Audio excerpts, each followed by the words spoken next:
चीन अभिमुखे जाउथिबा एक बड़ मालवाही जहाज सह जोगाजोग विच्छिन्न होइथिबा चिंता बढ़िछि।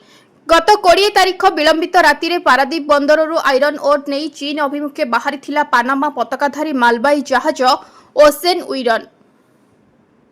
तेबे 21 तारिख ठारू जहाजटी सह आउ जोगाजोग होई पार नथिबा सूचना रही कि पारादीप उपकूल ठारू प्राय 220 नटिकल माइल दूर रे पोर्ट ब्लेयर द्वीपपुंज निकट रे थिबा समय रे जहाज सह जोगाजोग विच्छिन्न होइछि।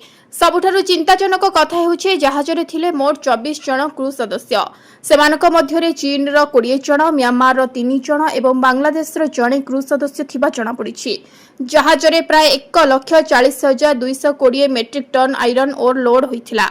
एही माल सिलियोनी एससी कंपनी रो बोली सूचना मिलिछि। पारादीप बंदर को आसी बंदरर निषिद्ध अंचल बोथ्रा शिपिंग एजेंट माध्यम जहाजटी आयरन ओर नहीं जाउथिबा कहा जाउछि। जहाजटी केउठारे अछि, क्रू सदस्य माने सुरक्षित अछंती कि नाही, ना दूर समुद्र मध्य कोनोसी बड़ दुर्घटनार शिकार होइछि जहाज, ए सब प्रश्न एबे उठुछि। घटना पर भारतीय coast guard, Andaman coast guard एवं नेवी पक्षरु सर्च ऑपरेशन चलिथिबा सूचना मिलिछि। तेबे ए पर्यंत जहाजटीर प्रकृत स्थिति स्पष्ट होई नाही। ओसेन उइनर सुरक्षित अछि ना दूर समुद्र रे घटिछि कोनोसी बड़ घटना।